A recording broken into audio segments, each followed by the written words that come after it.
사셨던 분이신데 뉴욕의 아주 가난한 가정에서 태어났습니다. 태어난 지 6주 만에 감기가 걸려서 눈에 염증이 생겼고요. 의사가 아기 눈에 처방을 내렸는데 겨자 반죽을 붙이면 좋겠다 해서 부모가 의사의 말을 듣고 겨자 반죽을 눈에 붙이고 그게 얼마 되지 않아 양눈의 시력을 다 잃고 맹인이 되었습니다. 1살이 되었을 때에 부친이 돌아가시고요. 그 후 어머니와 할머니 손에서 양육받습니다. 11살이 되었을 때에 하나님을 향한 바른 신앙을 심어주신 할머니가 돌아가십니다. 이렇게 보면 뭐 하나 좋을 게 없는, 잘 되는 게 하나도 없는 인생 같아 보입니다. 자신이 실수가 아닌 의사의 실수로 맹인이 되고 사랑하는 가족들이 하나둘씩 이럴 때 떠나버리는, 그리고 여전히 눈은 보이지 않는. 하지만 이 크로스비는 육신의 눈이 보이지 않음을 불평하지 않았습니다. 그리고 하나님을 향한 영광을 뜨고 자신이 할 수 있는 것들을 개발해 나갑니다. 자신이 할 수 있는 하나님을 향한 아름다운 시를 적어가는 것. 평생에 9,000편의 시를 썼습니다. 그중 수많은 시들이 찬송가가 되었습니다. 우리가 가지고 있는 새 찬송가에도 21곡이 이 크로스비 여인이 지은 시들입니다. 예수 나를 위하여 십자가를 질 때 나의 죄 흉악하나 예수로 나의 구주 삼고, 우리가 조금 전에 부른 나의 갈 길을 다 가도록. 후에 한 교수와 결혼했습니다. 그도 맹인이었습니다. 딸을 하나 낳았는데 6개월 만에 죽었습니다. 하지만 그는 시를 적고 그리고 자신의 삶을 간증하면서 수많은 사람들을 밝은 빛으로 인도해 드렸습니다. 이런 말을 남겼습니다. 저는 제 눈을 보이게 해달라고 기도하지 않습니다. 왜냐하면 천국에 가서 내 눈으로 보게 될 첫사람이 바로 사랑하는 예수님이시기 때문입니다. 그 크로스비의 묘비에는 이런 글이 적혀 있다고 합니다. 예수로 나의 구주 삼고 성령과 피로서 거듭나니 하늘의 영광을 누리도다. 자신의 당한 일을 불행이다, 슬프다, 그래서 좌절하거나 원망하지 않고 주신 그것을 그대로 받아들이며 그 안에서 최선의 것들을 찾아냈던 아름다운 삶. 오늘 본문에는 또 다른 맹인이 등장하고 있습니다. 예수님 여리고 성을 떠나려는데 부르짖는 소리가 들립니다. 다윗의 자손 예수여 나를 불쌍히 여겨 주십시오. 디메오의 아들 바디메오. 디메오는 이름인데요, 바디메오란 디메오의 아들이라는 뜻입니다. 바디메오라는 이름의 뜻은 부유한 자. 그런데 이름처럼 살지 못하고 있죠. 같은 내용을 적은 마태복음에는 이름은 나오지 않지만 맹인 둘이라고 되어 있습니다. 그렇다면 혹시 아버지와 아들 둘 다 맹인이고 동시에 거지로 살고 있는 것은 아니었나? 자녀까지 이어지고 있는 고통의 삶. 이 눈이 보이지 않으니 활동이 제한되죠. 그로 인해서 남의 도움을 받아야 하는 거지 인생이 되었습니다. 맹인이고 거지, 온갖 천대와 멸시를 받는 처절한 인생. 그들의 소원은 한 가지, 눈을 뜨는 것이죠. 눈을 떠서 정상인이 되고 사람답게 살아갑니다. 그날 그의 귀에 예수께서 지나가신다라는 소식이 들립니다. 예수님이 병자를 고치시며 천국에 관하여 설교하신다는 말씀을 들었습니다. 그러기에 예수님이 곁을 지나가신다는 것을 알자 바로 소리치기 시작합니다. 소리질러 가로되, 이것은 외침, 절규를 말하고 있습니다. 지금이 아니면 안 된다.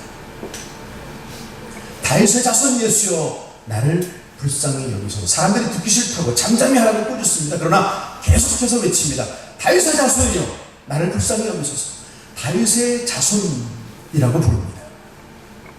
하나님께서 약속하신 다윗의 후손으로 오실 그 예수, 그를 기다리고 있는 거예요. 얼마 지나지 않아 사람들은 그를 믿지 않고 십자가에 못 박 죽이지만 맹인은 그분이 죄와 병과 죽음에서 구할 구세주심을 믿고 있었다. 이 맹인의 외침은 무엇입니까? 그 짧은 순간에 외쳐야 되는 한 가지, 나를 불쌍히 여겨달라. 나를 불쌍히 여겨달라. 요즘에 어떤 기도를 하세요? 어떤 기도를 하세요? 평생을 여리고 성문 가까이 사람의 왕래가 많은 그곳에서 구걸하고 살았습니다. 그들 앞에 수많은 사람들이 지나쳤습니다. 부자, 높은 자, 많이 배운 자, 힘 있는 자. 불쌍한 마음이 들어 돈을 몇 푼 적선해주고, 그리고 보이지 않지만 돈의 무게와 크기를 만져보면서 그 소리를 들어보면서 기쁘고 즐거웠던 그들의 삶. 돈. 선을 행하고 가난이들을 돌보는 것 해야 합니다. 그러나 인간의 동정과 그리고 사랑엔 한계가 있다. 일수입니다. 또 나가고 또 나가 또 손을 벌려야 합니다. 동정과 베품은 아름답지만, 그리고 구걸을 해야 하겠지만 근본적인 문제 해결은 되지 못합니다. 하지만 오늘 그들 곁을 지나는 분은 다른 사람이 아닌 예수님이십니다. 그의 고백처럼 다윗의 자손 후손 예수 그리스도 구원. 예수님은 가능하시죠. 예수께서 소경의 외침을 들으셨습니다. 시끄럽다고 사람들이 막 윽박지르고 막지만 맹인의 절규가 예수님 귀에는 들립니다. 나의 절규가 누구의 귀에는 들릴지 모르죠. 그리고 누구는 왜 시끄럽게 하느냐고 말할지 모르죠. 예수님의 귀에는 들립니다. 주님이 가시던 길을 멈춰섰습니다. 그리고 그를 부르십니다. 그저 사람들이 예수께 그를 찾으시니까 인도하며 부드럽게 대해주고 있죠. 안심하라, 일어나라, 너를 부르신다. 이게 외치는 자가 있습니다. 그리고 자신을 향해 외치는 소리를 들으시는 분이 계십니다. 그분은 그의 문제를 해결하실 우리 주님.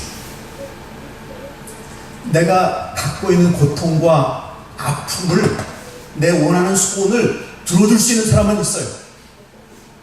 그러나 그것을 듣고서 해결할 수 있는 사람은 없어요. 오직 한 분, 그 예수. 10장 50절 이렇게 말씀하십니다. 함께 읽죠. 시작. 맹인이 겉옷을 내버리고 뛰어일어나 예수께 나오거든.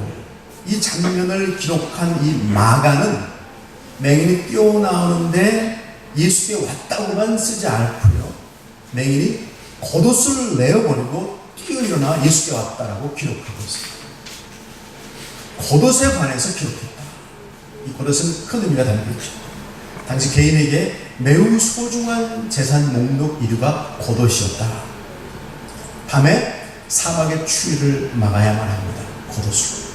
낮에 그 뜨거운 태양빛을 막아야만 합니다. 겉옷이 천막이 됩니다. 자신을 보호해주는 겉옷.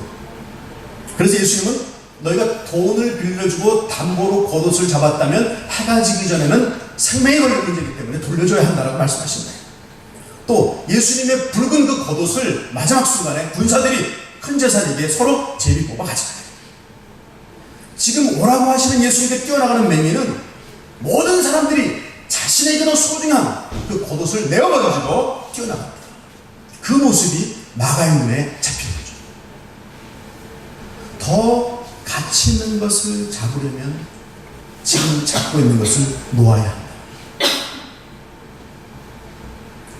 지금 이 순간 붙들 것이 무엇이냐. 두 마리 토끼를 쫓으면 한 마리도 잡을 수 없는 위치는 다른 거죠. 또 내가 지금 붙들고 있는 무엇을 가지고 또 다른 것은 잡을 수 없습니다. 놓아야 한다는 거죠. 내게 이것도 수중하고 저것도 수중하고, 이것도 이유가 있고 저것도 이유가 있고, 그래서 못 놓게. 어떤 것들을 그렇게 갖고 계시죠? 제자들은 예수님의 부름 앞에 배와 가족과 생계를 버리고 따라 나섰습니다. 내가 붙든 어떤 것, 아니 나를 붙들고 있는 어떤 것, 내가 예수께만 미치지 못하게 하고 있는 거예요. 맹인은 지금 당장 무겁고 걸리적거리는 겉옷을 벗어던지고 예수께 나왔습니다. 뛰어나왔다. 보지 못하는 맹인이 뛰어나왔다. 그토록 그 순간이 소중합니다. 예수님을 놓칠 수 없기 때문에. 평생을 아니 대를 물려 고통 가운데 있는 맹인. 그가 가진 고통. 나이가 너무 높은 산일 수 있지만요, 그 산을 만드신 예수님 앞에는 아무것도 아닙니다. 그것을 안고 계속 고통이라고 생각하며 살아갈 것이냐, 아니면 예수님 찾아와 내려놓을 수 있습니다. 이 지구상에 누구도 지금도 해결하지 못하는 맹인이라는 문제를 갖고 있지만, 다윗의 자손 예수여라고 예수를 부르며 나왔을 때 해결받더라. 그 문제가 무엇인지, 우리가 품고 있는 놓지 못하는 것이 무엇인지, 아니면 나를 감싸고 있는 것이 무엇인지. 예수. 로마서 10장 10절 이렇게 말합니다. 1절 시작. 그러므로 믿음은 들음에서 나며 들음은 그리스도의 말씀으로 말미암는다. 하루하루 동냥을 해야 되는 오늘 하루의 삶, 그렇게 그 자리를 비울 수 없죠. 우리도 그렇지 않습니까? 더 소중한 것을 보긴 보이고 알고는 있는데, 그렇게 해야 하겠다고 마음을 먹고 있는데 하루하루 일상이 나를 붙들고 있죠. 또 어느 누가 이 맹인을 여러 도시를 다니는 예수님께로 인도할 수 있습니다. 그러나 그의 귀에 예수님에 관한 메시지가 들리는 거예요. 그리고 그는 영의 눈을 뜨며 예수님을 소망하고 있는 거죠. 마치 그분이 그 앞을 지나간다. 놓칠 수 없는 거예요. 그래서 그는 소리질러 절규하며 불러대는 거죠. 우리가 나의 믿음을 예수님께 보여드릴 수많은 순간을 지나왔을 것입니다. 그냥. 또 어쩌면 우리가 나의 믿음을 예수님께 보여드릴 순간이 앞으로 그리 많지 않을 수도 있습니다. 주님은 그날 이후로 여리고에 다시 오지 아니하셨습니다. 흥미는 사실은 아마 주님께서 그 맹인을 만나기 위해 여리고로 오신 것일 수도 있다는 거죠. 여리고 성에 관한 특별한 기록은 없습니다. 두 사람 삭개오를 만나주시고 이제 나가시면서 그 바디메오를 만나주십니다. 그렇다면 이 일을 위해 주님이 오신 것이 아닙니다. 갈릴리로 가시는 주님이 일부러 다른 길을 두시고 돌아서 사마리아를 통과하십니다. 원어에는 이 계획을 이미 세우신 계획이다라고 되어 있어요. 그렇다면 사마리아 성으로 계획을 가지고 오셔서 우물가로 오시고 그 우물가에 물길로 온 여인을 만나주기 위한 걸음은 아니었겠느냐. 그렇다면 여리고를 포함한 모든 주님의 이동에는 의미와 이유가 있었을 것이다. 내가 알지 못하지만 나의 모든 것을 알고 계십니다. 내가 만나려고 나서지 않지만 나를 만나려고 내 옆에 와 계신 주. 내가 알지 못하는 순간에도 나를 위해 수많은 일들을 진행하시고 계시는 주. 히브리서 11장 1절 이렇게 말합니다. 함께 읽죠. 시작. 믿음은 바라는 것들의 실상이요 보이지 않는 것들의 증거입니다. 좀 어렵죠? 이해가 잘 안 가지만 쉬운 성경은 이렇게 말합니다. 믿음은 우리가 바라는 것들에 대해서 확신하는 것입니다. 믿음은 보이지는 않지만 그것이 사실임을 아는 것입니다. 수많은 방해가 있습니다. 스스로 육신의 눈이 보이지 않는 것, 환경적인 방해가 있습니다. 무시하며 야단침이 있습니다. 내 마음에 떠오르는 자존심도 있어요. 부끄러움들도 있어요. 나중에 하자, 다른 길도 있을 거야. 언제 나의 믿음이 필요한가? 지금은 더 이상 나중심, 내 생각, 내 계획, 자기 연민, 고통에 들어가 있는 것이 아니라 그 어떤 다른 힘을 구할 것이 아니라 그 문제를 주님께로 가지고 나와 해결해 달라고 구할 수 있게 돼요. 저는 요즘엔 많이 기도하지 못하는 것 같아요. 그냥 몇 마디 그런 시간 나면 기도하지. 눈을 뜨면 일어나서 두 손 들고 기도합니다. 불쌍히 여겨주세요. 긍휼히 여겨주세요. 볼 것들을 보고 그 길을 따르게 해주세요. 베드로가 무리를 걸었습니다. 어떤 사람이 나도 믿음으로 걸을 수 있을 거야 라고 무리를 걸었지만 당연히 빠지죠. 나는 믿음이 약합니다. 나는 왜 못 걸을까? 옆에 있던 사람이 이렇게 말해줬습니다. 베드로는 예수님이 오라고 불렀잖아. 너 예수님이 오라고 불렀니? 이렇게 좀 웃자고 했는데 이렇게 반응이 짠하시네. 무리를 걷는 사건은 예수님의 초자연적인 능력을 말씀하시죠. 그리고 우리가 믿으면 그 초자연적인 능력 안에 거할 수 있다를 교훈하시는 거예요. 주님을 향한 바라봄의 초점이 흐트러지는 것은 믿음이 아니다. 우리 믿음은 어떠합니까? 상황이 나빠지면 더 약해져. 내 상황이 좋아지면 좋은 것처럼 보이는데 우리 흔들리는 믿음이 아니야. 문제의 크기가 어떠하든 그 강도가 어떠하든 모든 문제 해결은 맹인이 주님을 부르며 그 앞에 나와 고침을 받은 것처럼 믿음으로 달려나가는 것이다. 주님 그를 고쳐주시면서 중요한 메시지를 말씀하셨죠. 내가 너를 고쳤다라고 한 번도 안 하세요. 너의 믿음이 너를 구원했다는 말씀이시죠. 누구의 믿음이? 나의 믿음. 자, 조금 더 다른 면을 좀 보면 손을 잃은 맹인이 그날 예수를 따라 나섰다라고 기록되어 있는데요. 그는 따라 난 후에 어떤 남은 평생을 보냈을까? 그것이 알고 싶다. 그런 거 궁금하지 않으세요? 이 사람은 그날은 따라 나섰는데 그 후에 그는 어떤 삶을 살았을까? 여러분 9장 한번 보겠습니다. 1절 2절 자, 함께 읽죠. 시작.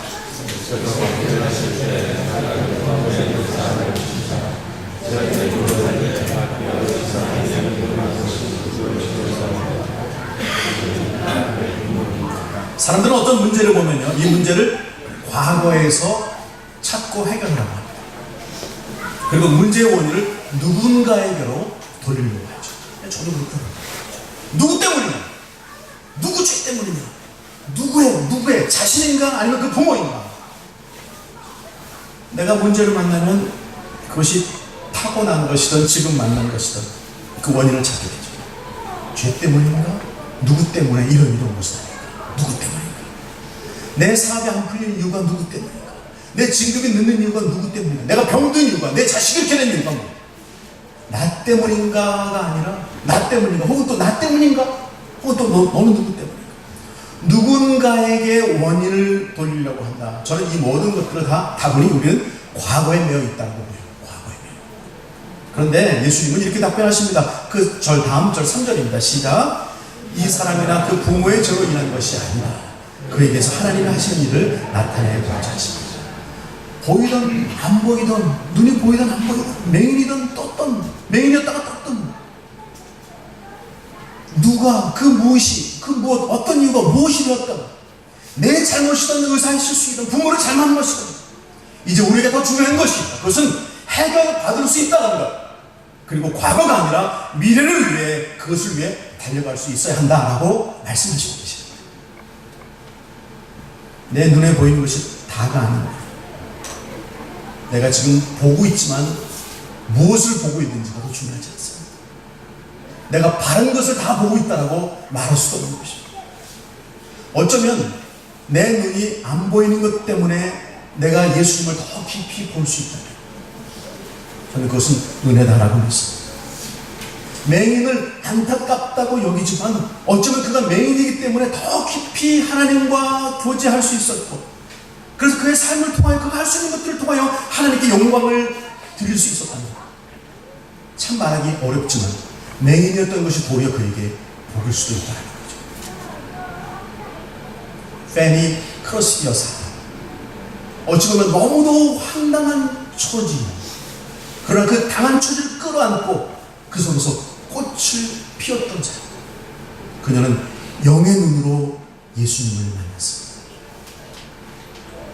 영의 힘으로 예수님을 사랑하며 그리고 영원한 천국을 바라보며 살았습니다. 바디메오, 자신이 당한 처지를 바꾸고자 바꿀 수 있다고 믿었던 소망의 사람. 교회에 들리고 그리고 영의 눈으로 그를 믿기 시작하며 마치 그 예수가 지나가는 것을 듣고 그리고 그 찬스를 놓치지 않고 부르짖어 자신의 처지를 원하던 대로 바꾼 사람. 그러나 눈에 보이던 보이지 않던 더욱 중요한 것은 내가 어떤 것들을 바라보며 살고 있는지, 내가 그분을 초점 맞추고 살고 있는지, 내가 그분께 그라야 부르짖으며 그분을 의지하며 살고 있는지.